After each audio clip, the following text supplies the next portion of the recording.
Outside, a gentle frosty morning had taken hold. The ground and road were blanketed with pristine white snowflakes. Few early risers hurried by as an elderly woman, bearing the weight of her years, moved cautiously to avoid any collisions.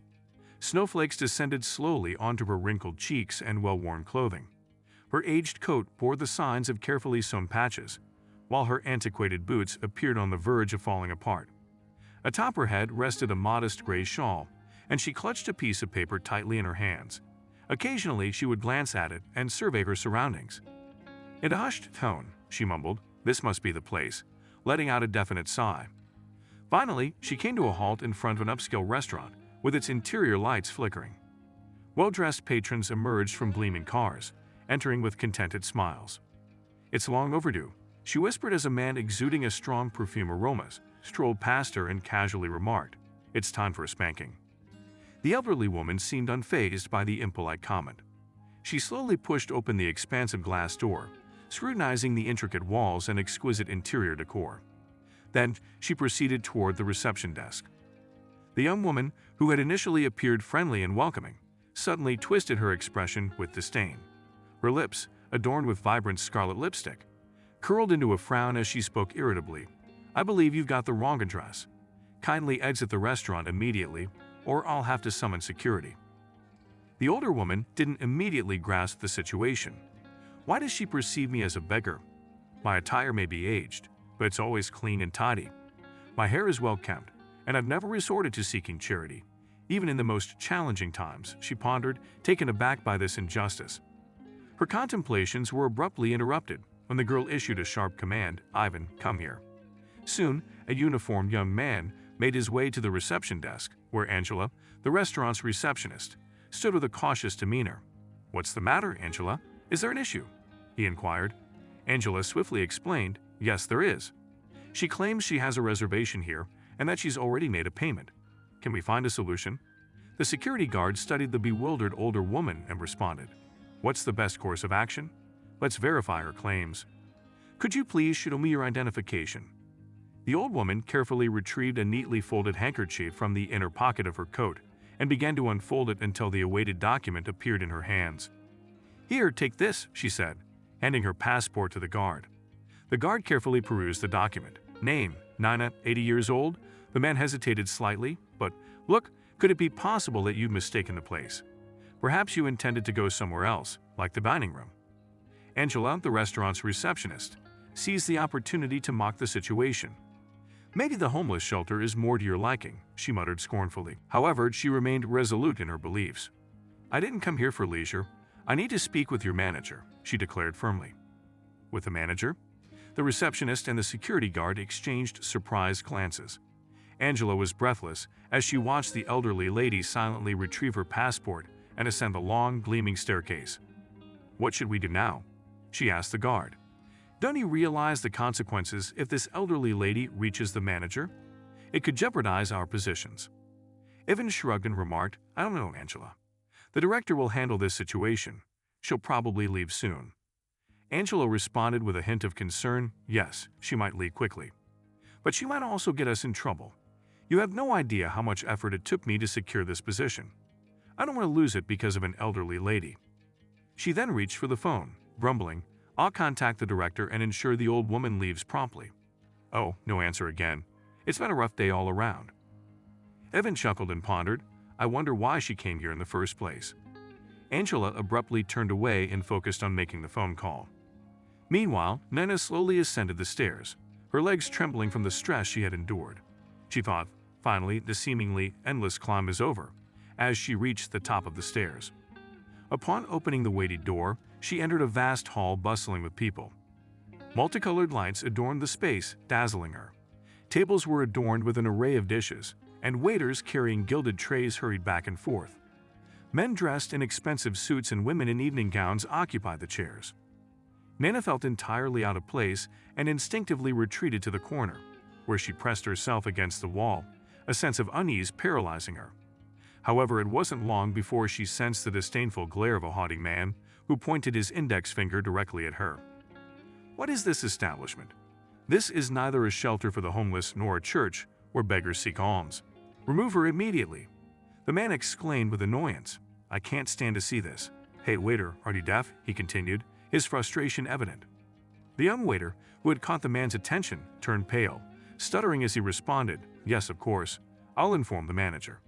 We'll address the situation.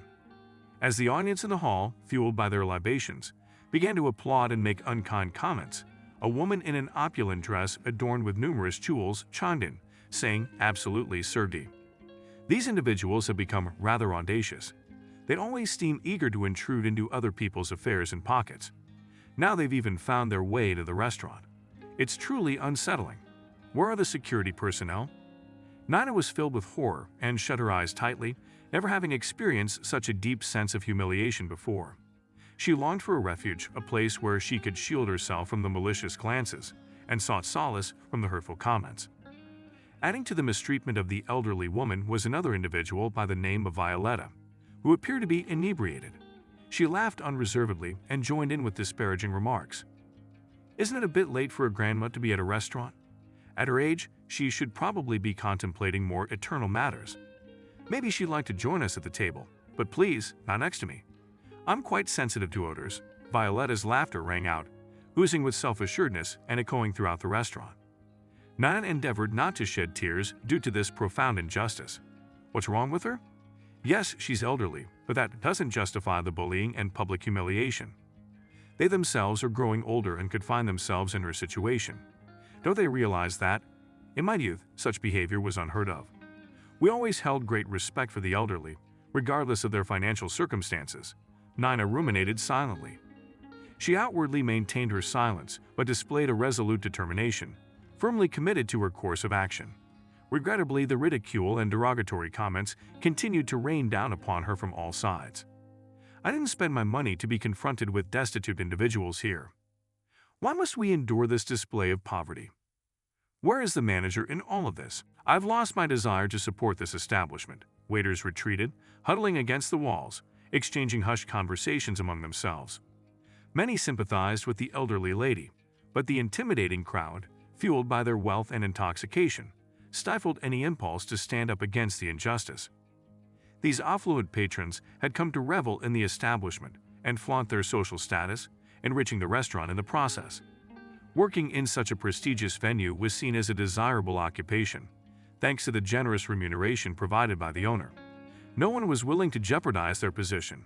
The sole exception to this collective indifference was a waitress who genuinely cared. It pained her to witness an elderly woman subjected to such scorn merely because of her age and modest attire. These individuals are behaving like savages. How can they treat the elderly so callously? I'm determined to approach the restaurant manager and inform him about what's happening, she declared firmly. Ira, I'm afraid you won't achieve anything by doing that. The director is likely to side with them because, despite their rudeness, these gentlemen are profitable for the restaurant. Besides, the lady will probably lose her job anyway. No one wants her here. You've only been part of the team for a week. Perhaps you should steer clear of this. The other members of the waitstaff attempted to dissuade her. You all seem to forget that there are more important things in life than money, she murmured and departed the hall. The atmosphere had become intensely charged. The perturbed wealthy patrons had lost their composure entirely. A disheveled, long-haired man who could barely keep his balance approached Nina, grinned, and mumbled, I like it. Why did she even hear? The man continued, gazing at Nina, who, genuinely distressed, met his gaze. The disgruntled crowd persisted in expressing their sentiments. Yes, why is she here? We were already having a good time. She doesn't belong here. Let her leave. These remarks only added to the overwhelming sense of shame that consumed Nina. Her heart pained, and tears flowed freely down her cheeks. At that precise moment, the hall's door swung open, and a tall, dignified man with a neatly groomed beard entered. He surveyed the guests, who had momentarily ceased their patronizing comments, and bellowed in an authoritative tone. Gentlemen, what is happening here? Is everything in order? Nina couldn't divert her gaze from the man who had just stepped in. It felt as though she had been jolted by an electric current. Pasha, my dear, how you've grown and matured, and you bear a striking resemblance to your father, Ivan. The same nose, eyes, and chin. Nina exclaimed, her hands raised in astonishment. Tears welled up once again in the elderly woman's eyes, but this time they were tears of pure joy. It was an overpowering emotion that, for a brief moment, made her forget the insults and indignities she had endured. However, the man, while casting a glance at the elderly woman, proceeded to walk past her. He appeared more focused on the guests and their mood, as he was a regular patron of the establishment. These remarks only added to the overwhelming sense of shame that consumed Nina. Her heart pained, and tears flowed freely down her cheeks. At that precise moment, the hall's door swung open, and a tall, dignified man with a neatly groomed beard entered. He surveyed the guests, who had momentarily ceased their patronizing comments, and bellowed in an authoritative tone. "Gentlemen, what is happening here? Is everything in order?" Nina couldn't avert her gaze from the man who had just stepped in. It felt as though she had been jolted by an electric current. "Pasha, my dear, how you've grown and matured, and you bear a striking resemblance to your father, Ivan. The same nose, eyes, and chin," Nina exclaimed, her hands raised in astonishment. Tears welled up once again in the elderly woman's eyes, but this time they were tears of pure joy. It was an overpowering emotion that for a brief moment made her forget the insults and indignities she had endured. However, the man, while casting a glance at the elderly woman, proceeded to walk past her. He appeared more focused on the guests and their mood, as he was a regular patron of the establishment. "Palich, everything is under control here, just as usual. It's just that she..." One of the men gestured towards Nina. "Well, why is she here?" "Indeed, Palich, please remove her from here, and let's not spoil our evening," the rest of the group concurred. "Of course, it's merely a misunderstanding, and we'll rectify it promptly. As a gesture of goodwill, dessert is on the house tonight. No one will disrupt your evening, gentlemen," Pavel Ivanovich reassured them. Then he turned his attention to the embarrassed Nina, saying, "And you, come with me." Perhaps he didn't recognize me. Pasha was just a little boy back then, only 6 years old. So much time has passed, a whole lifetime. Maybe he's forgotten, thought the elderly woman, attempting to conceal a tear. "Are you able to hear me?" Paul repeated the question, recognizing the importance of resolving the conflict without unnecessary complications. "Yes, yes," Nina responded, emerging from her reverie. After closing the hall door behind him, Pavel introduced himself. "Hello, I'm Pavel Ivanovich, the restaurant's director. I've been informed that our patrons acted inappropriately towards you. I apologize for their behavior. They simply didn't anticipate your presence. I will not only refund your meal but also double the amount you paid. This way, you can enjoy your lunch and have something extra for yourself." Paul noticed the elderly woman's worn clothing and inferred that she could use the money. Believing that she might have been mistaken for a homeless person, he thought offering her financial assistance was the most appropriate solution. "Please, let me escort you out. Come downstairs," Pavel suggested, pointing to the staircase.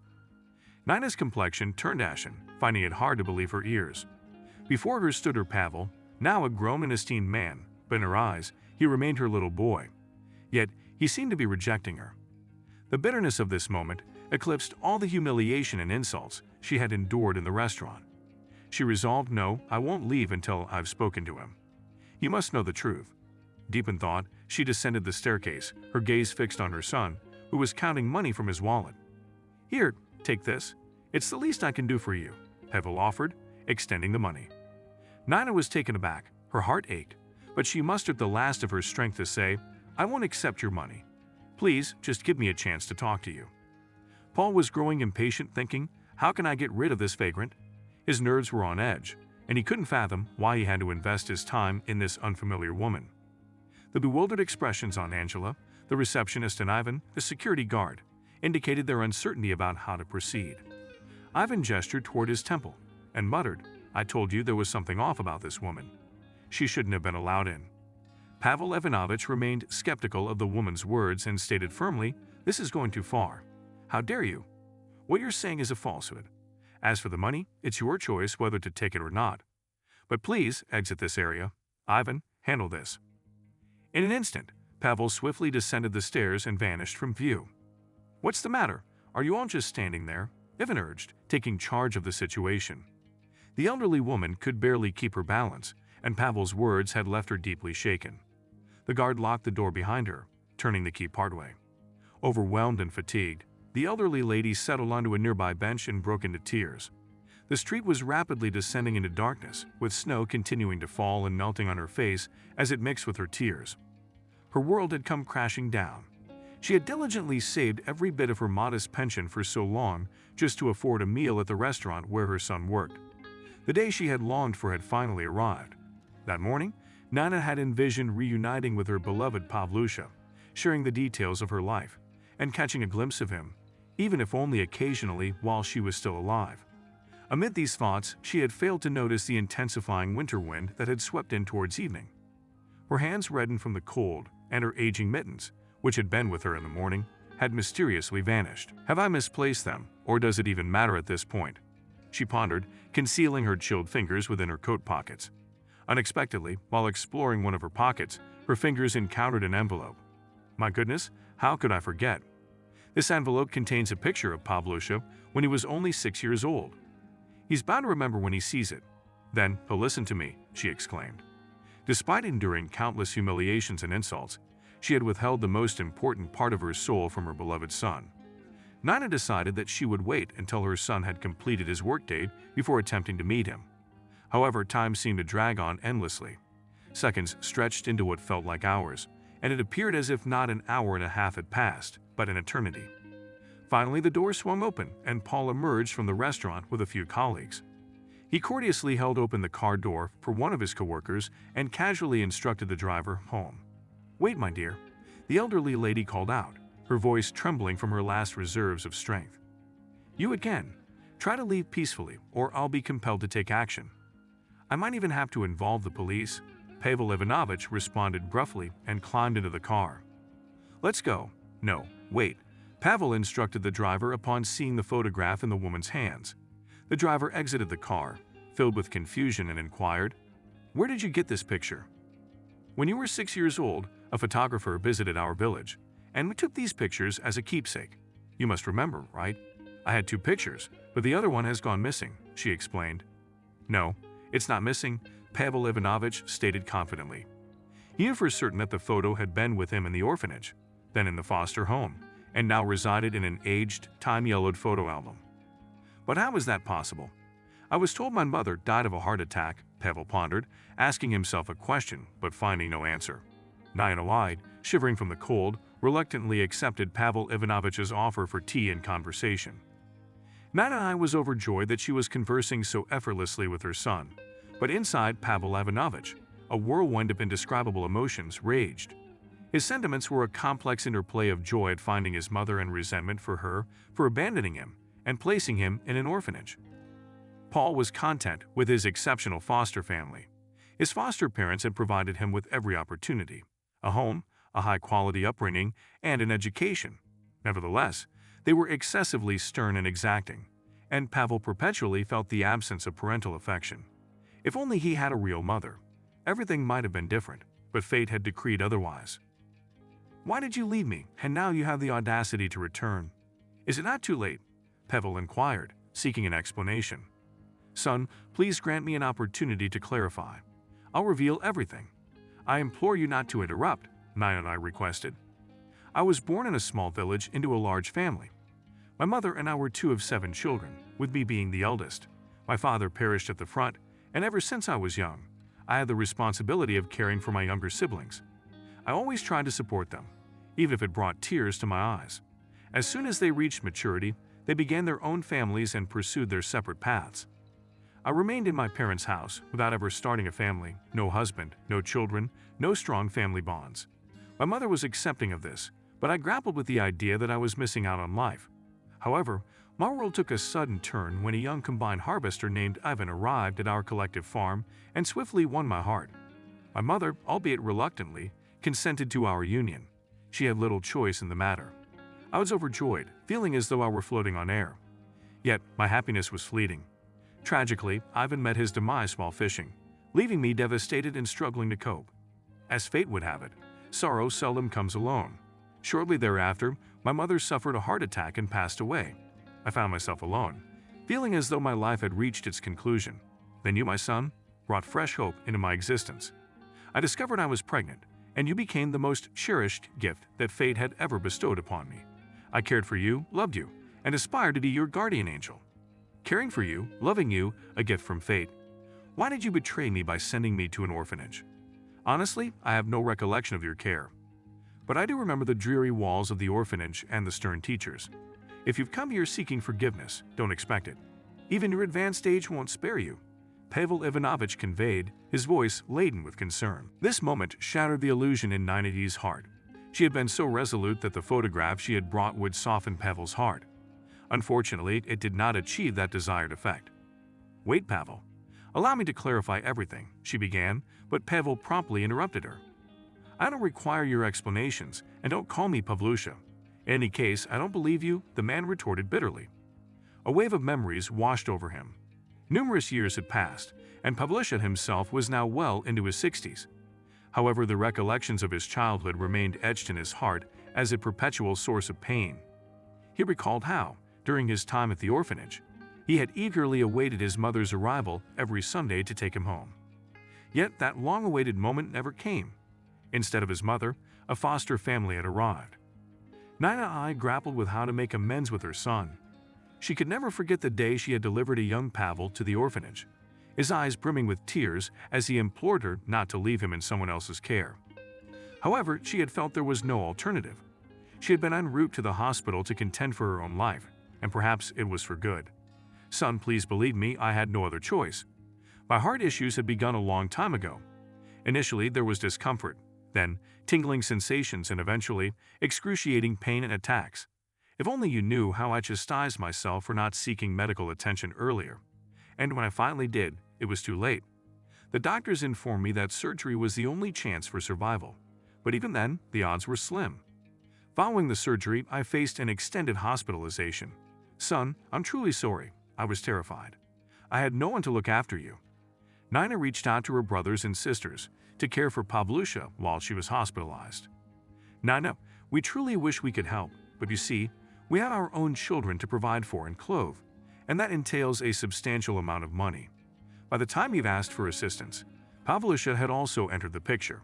It's simply beyond our means," the relatives had replied. Consequently, she had to leave Pavel in the orphanage on a temporary basis while she underwent her hospital treatment. However, temporary had transformed into indefinite.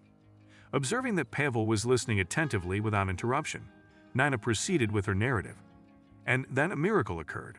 The surgery was a success, and within a month and a half I was discharged from the hospital. My son, I rushed straight to the orphanage to retrieve you. Yet my worst fear was realized. You had already been placed with your foster parents. I implored them to provide me with the family's address, but the orphanage director was resolute and denied my request. From that moment on, life lost all meaning for me. I lived with the hope that one day I would reunite with you. Despite all the hardships, today is the best day. My dream has come true, and I've seen you. I will be eternally grateful to God for this," Nina expressed. Paul gazed at the woman's weathered face for a protracted period, attempting to recollect his mother's visage. However, he possessed no photographs, and time had erased her image from his memory.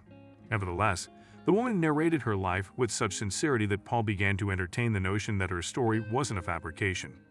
It could have been a fairy tale, but he was starting to believe it. "After all these years, how did you manage to locate me?" Pavel inquired. "I'll tell you, son. Several months ago, I serendipitously encountered a woman I had previously worked with in the park. She is the mother of a daughter who founded a charity aimed at assisting children in finding foster families. It may have been a breach of personal privacy, but she took my sorrowful tale to heart and embarked on the mission to gather information about the family I had grown up in. Subsequently, she assisted me in locating you. Son, I am exceedingly proud of your accomplishments and your intellect." Nina, of course, realized that her son wouldn't immediately address her as mother and call her mom. Betrayal leaves indelible marks. However, perhaps in the future, you might come to understand and grant forgiveness. That forgiveness would constitute her most cherished reward. Paul interrupted the protracted silence with a question. "How are you faring now? How is your health?" Paul felt a degree of unease, unsure of how best to articulate his thoughts. "You just appear," he began. "Appear like a homeless person," Nina interjected, not permitting him to conclude. "Many people have already conveyed that sentiment to me today. However, no, I'm not homeless, although I am no longer residing in my family's home. My nephews, my sister's children, have deprived me of my lodgings. Nonetheless, I have a place to stay. I've rented a small room. So don't be concerned about me, son. What truly matters is your well-being." Their conversation continued, and the passage of time went unnoticed. The evening had fallen, and the snow continued to descend. "Could I offer you a ride home?" Pavel proposed abruptly. Yes, of course, Pasha. Nina consented. Just drop me off here. It's not far at all. Literally a couple of minutes away. Are you sure? Maybe? No, don't worry. Thank you for listening to me, she responded. As he watched the elderly woman vanish around the corner of the building, Paul contemplated, I'll pray for you for the remainder of my life. Nina had opened her heart to Pavel, divulging the entire truth, withholding only one secret that filled her with shame. For a considerable period of her life, she had lived as a homeless individual, taking up residence in a shelter for the destitute. However, one day, a man who turned out to be the caretaker stumbled upon her in the yard of the building where she frequently sought solace on a bench. He possessed a small room on the premises, which accommodated not only his cleaning equipment but also a modest bed and a stool. In that space, Nina found refuge. When she finally sank into the bed, her legs ached from fatigue and her head throbbed. Yet, for the first time in many years, she felt a profound sense of contentment. She had her most blissful dream, a vision of her son. A few days later, there came a gentle knock at the den's door. Paul stood at the entrance. How did you manage to locate me, my son? The bewildered woman inquired. You found me, and now it's my turn, Pavel smiled, transitioning to a more intimate tone. Let's go, the man suggested. Pasha, where to? Nina was even more surprised. To our home. I'd like to introduce you to my wife and 3 grandchildren. I have 3 of them, Pavel stated. Nina was nearly overwhelmed with joy. And here, Pavel handed her the key, I have a small apartment. It's been vacant for a while, and now you'll be staying there. Nina had never voiced complaints about her challenging life, yet happiness finally discovered her. Even in the twilight of her days, it found her and embraced her like a gentle summer sun. Happiness was a gift from her son, who had the capacity to comprehend and forgive.